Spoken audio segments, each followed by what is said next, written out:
I'm going to tell you right now that if I was to do this trade, it would probably happen today for this many reasons. Josh Sweat would be out the door. We better try. Because I've seen enough horror movies to know any weirdo wearing a mask is never friendly.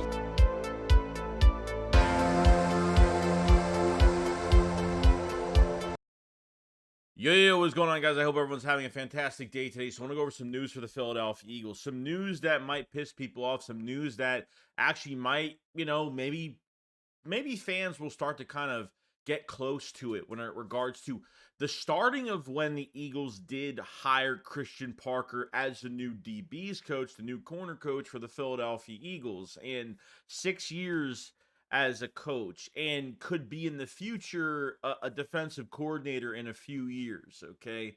Now this is a guy that's been around some pretty good safety, some pretty good cornerbacks when we're talking about Patrick Surtain, when we're talking about Justin Simmons, as to, I mean, from being around those two guys and what he's done with them development wise the last few years, have been pretty fantastic.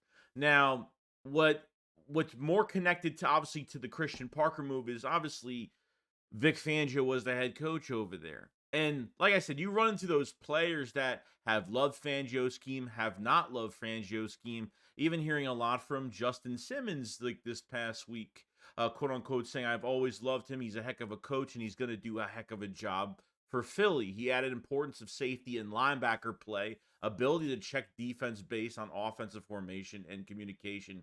Vic will demand upgrades at safety and linebacker. And you could be getting, there could be players that are going to want to come to Philadelphia. There could be players that are going to want to guarantee some trades here to join Vic Fangio in this defense. Some players are very successful in this defense under Fangio. I think the one thing you're going to get from him is that accountability. Okay, this team is not going to go back to tackling horrible. This team is not going to go back to not communicating well, especially at the end of the season. You can't even communicate to your back end of what the secondary is going to do. That was one of the biggest misses that we had. Putting guys in the right position to win football games, which we never did. Not using players to their strengths. The practices have to change.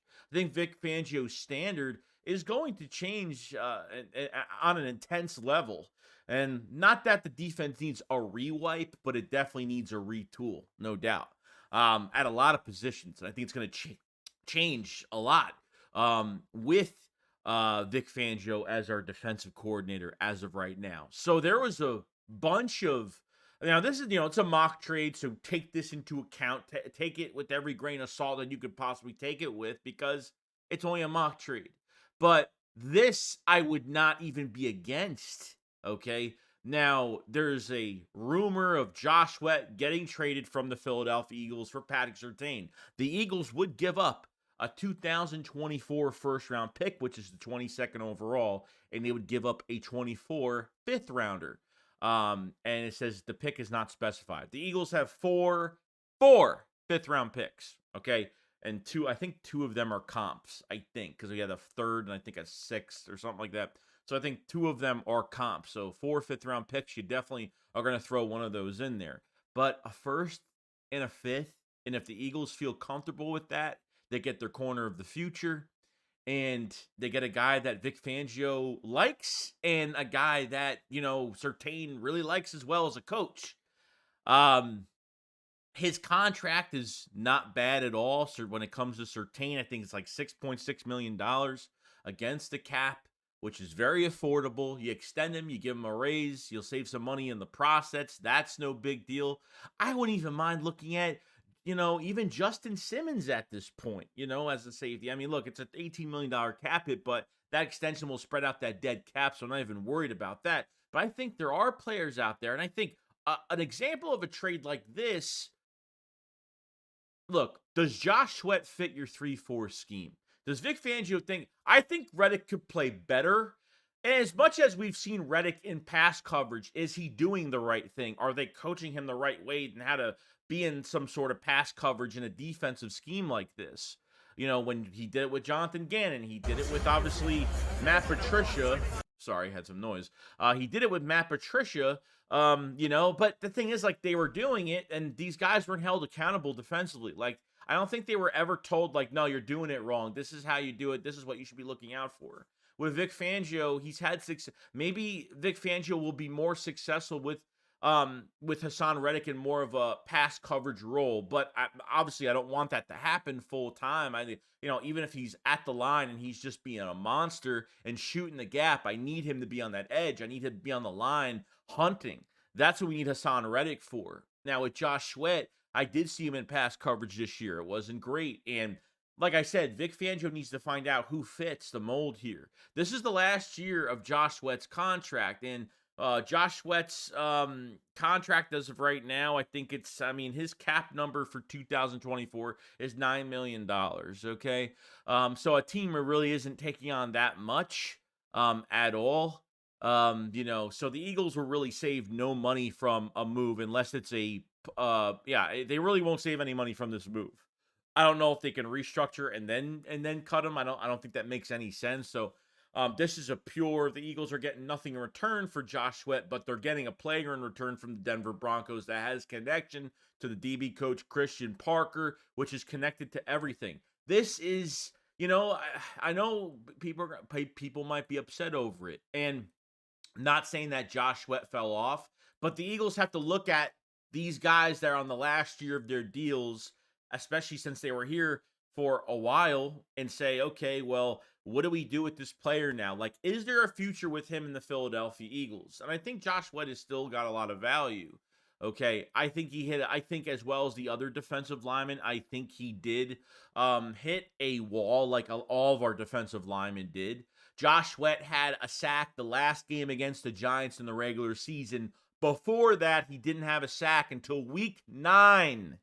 Week 9. And I understand the corners are 8 to 10 yards off the ball. I understand we don't blitz. We don't stunt. We don't run stunts. We don't do any of that. We line up and play basic and let these guys shoot the gap. That's it. That's not how you run your defense. And it's actually really sad that they've let it happen, that they kept letting this go on for this whole entire year.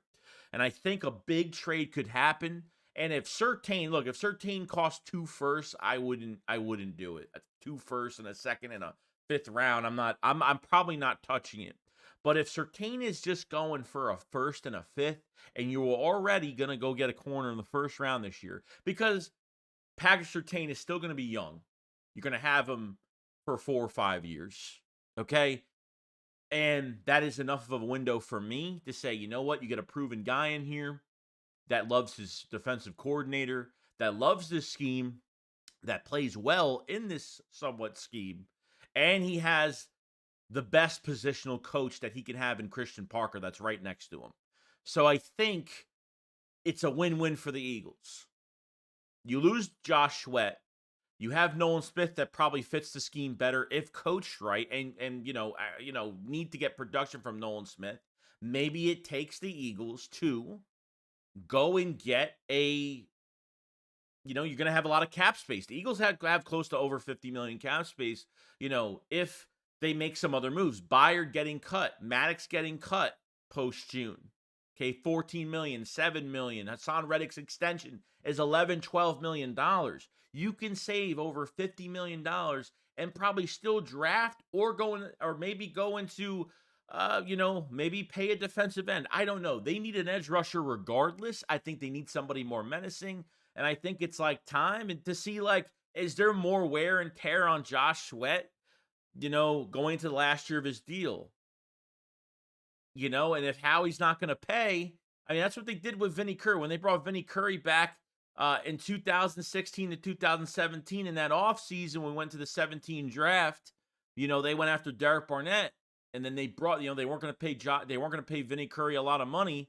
And they ended up bringing him back for a cheaper deal because he kind of fell off, but they weren't going to sign him the big money. That's why they drafted Derek Barnett, so Howie is always going to look at what he has on this roster on the last year of his deals. This isn't like Hassan Reddick for Patrick Surtain. I would never do that. This is Josh Sweat for Patrick Surtain. And Josh Sweat is still a valued player here. But if you're not going to pay him after this year and you want to go after another position, which is already going to really take stress off of you because you trade for a corner. You don't go into the free agent market and sign a Janarius Sneed. You're not going to go into the free agent market and sign a Jalen Johnson from Chicago. It's not going to happen. It's way too much money. I'm not dipping into that rabbit hole ever again. Okay. I think we're done with that. But trading for a quality corner that we know is good, this would be a blockbuster trade for the Philadelphia Eagles. I think this would fit for what Denver wants, for what we really want. I don't care what they want, for what we really need. Okay? Killing two birds with one stone. You take care of cornerback, and then you'll have the money to get, this will save you money by doing this trade. Yes, it's down on draft compensation. You lose a first and a fifth. You still got your 2 seconds. If you can go into this trade and not give away one of your 2 second-round picks, I think it's a steal. I think this is perfect. Sometimes it's time to move on. If they get out of this with a first and a fifth, not even getting rid of one of your second rounders, I think it's all great. I think it's awesome. So, not saying you're going to get Justin Simmons and Patrick Surtain. Like, I think you can get one of those guys. I think Surtain is more of a need. As much as we have nobody at safety right now besides Reed Blankenship, Sidney Brown's out for the whole entire year. Both contracts are very, very affordable, and Josh Sweat could earn himself another contract going to Denver if that's what he wants to do. He'll have no choice, but that could end up happening. So I'm very, very, very interested in this, and I would do it in a heartbeat. So that's the whole situation with Christian Parker, DB coach, connected to Vic Fangio, connected to certain players coming here. And I think a trade could happen. I think there's definitely on the table that a trade could happen here. So we'll see. Now, linebacker coach wise, the last thing we're going to talk about here. Now, Joe Barry did sign with the Dolphins as the linebacker coach, run game coordinator, and it looks like the Philadelphia Eagles had interest in coach Anthony Campanile. I don't know how to say his name, is now the linebacker coach for I don't know. I think there was two of them. I'm not really sure. But I think Joe Barry, they had interest in Joe Barry. Joe Barry took a job. I don't know if two different people took jobs to the Packers. I don't know. And it looks like the Eagles did want Campanile for the DC job, I guess. I guess the Giants had interest, and then the Eagles had him as a linebacker coach. I don't know. So it looks like the Eagles lost out on their guy, I guess, at linebacker coach, if that's what they wanted. And I'm just hoping that they get Mike Caldwell in the building. I'm surprised that it hasn't even happened yet. Yeah, Mike Caldwell did, interview for the DC job, but it looks like there's really been shown of no interest with him anywhere else. I haven't really heard Mike Caldwell's name with too many other teams. In the linebacker coaching spot, 16 years. He's produced Levante David and Devin White when they were drafted, did a fantastic job with those guys. So, I mean, a lot of people around the league are like, Mike Caldwell's the number one guy for the job when it comes to linebackers. As a strict linebacker coach, he's amazing. So, we'll wait on this. This is really one of the only moves we have left, and then we're kind of gonna go into other things. So, should be interesting. Well, other than that, guys, that's pretty much it. Let me know what you guys think about the mock trade for Josh Sweat, Patrick Surtain, a first and a fifth rounder this year. 4 fifth-round picks, not giving away a second. It's pretty damn fair to me. And let me know what you guys think about, would it be Justin Simmons or Patrick Surtain, or what do you think Christian Parker's going to bring to this DB room? Seems like guys are excited when he's around, and that's a great thing to see there. Could be a future defensive coordinator down the road, down the stretch. He's already 6 years in the game already. So, guys, have a fantastic day. I'll see you guys on the next one. Chicks, what up? Follow, slide. Peace out, guys. Peace.